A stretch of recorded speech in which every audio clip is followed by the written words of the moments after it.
Cheers. Well, I figure it's time that we had another go at this, because I've had a major move round in my little studiolet. Everything that was is still here, more or less, apart from 7 mixers and a lot of wires. The 7 mixers and a lot of wires led to a lot of humming and buzzing and burping and farting and scratching and head scratching. So finally I've got rid of all of that. It's all gone, it's all for sale, and replaced it with a wing rack and 2 Midas preamp jobbies. More of this later, but anyway, I've just about finished the first track using this gear and this setup, which you can hear playing in the background.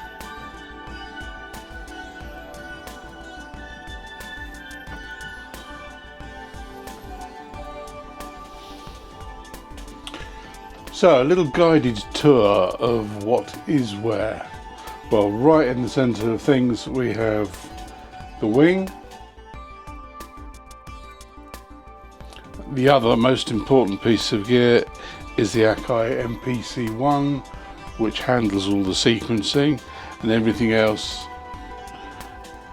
is synced to this either via MIDI or over USB.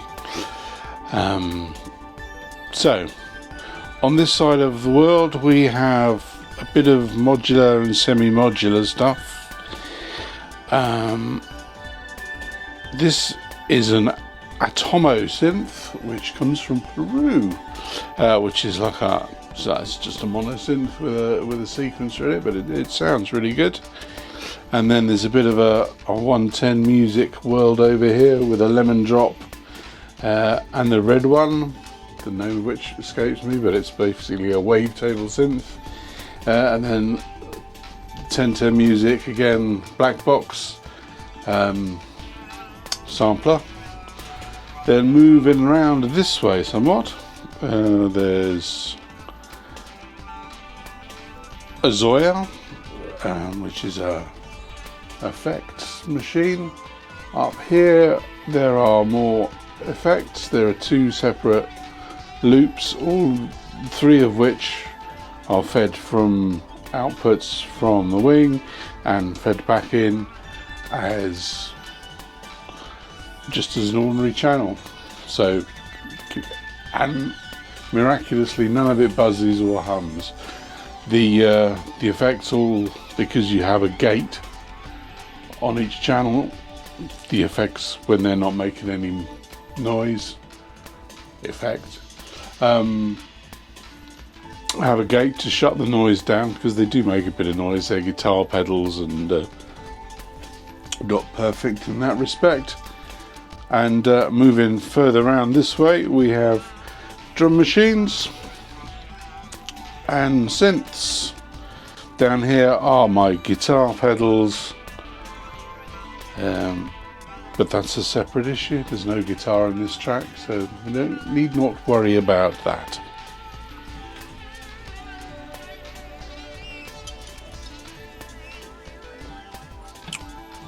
So then, let's dig in a bit deeper. MIDI, which synchronizes most of the drum machines and sequences and what have you to the MPC. That all runs via a MIDI through box under there, and then via wires to another through box which lurks underneath here. USB, similar arrangement. There's a powered hub around the back here and another one over there, and that seems to deal with everything. Everything seems to stay in sync. It's somewhat miraculous if you ask me, but it does. Also, the audio from the MPC goes to the wing via USB, which is great because that means I can have I think it's 32 outputs. Should I ever manage to think that number of things, which I very much doubt whether I will. Electricity seems like quite a vital thing in this arrangement, and it comes from one socket in the wall to a large distribution board where all the individual four-ways, which are here and down here under Guitar World, spread out. There are so many horrible transformer line lumps that you can't switch the whole lot on at once, otherwise it takes out the trip on the wall. So I have it split up into 3 sections, because otherwise the inrush of induction is just too much. But anyway, I've never had a fire yet. Make sure to, on a regular basis, check everything's plugged in properly, and I think that's sufficient, really. Aux sends and effects. The effects that are built in are brilliant. You can plug in delays, reverbs, EQs, compressors, wherever you want in the signal chain, onto any channel or bus, or it's so clever, the patching. It's cleverer than I am, actually. It took me a while to work it out, but I like to use these older fashioned effects, and this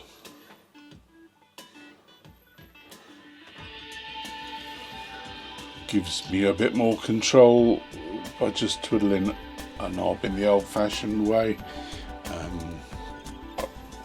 Got a crappy old pedal that I really like for doing dubby sort of delay things, and it's all connected via buses on here.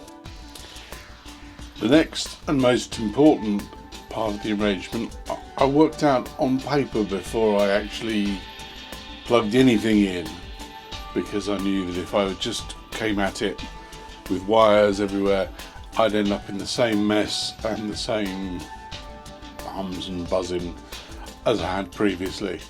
So I worked all the inputs out. There are 24 inputs on the actual rack, and then there are another 2 16-way Midas S30 connected DN4816Is, if anyone's interested. These are, it seems to me, miraculous. One XLR from the back of the wing takes all 32 channels of line input and brings them in, where you can just push the button marked routing, and everything you connect by push buttons to channels. So there are mono, each input is mono, but a lot of these outputs like synths and stuff are stereo. You have to separate in your head the idea of an input and a channel.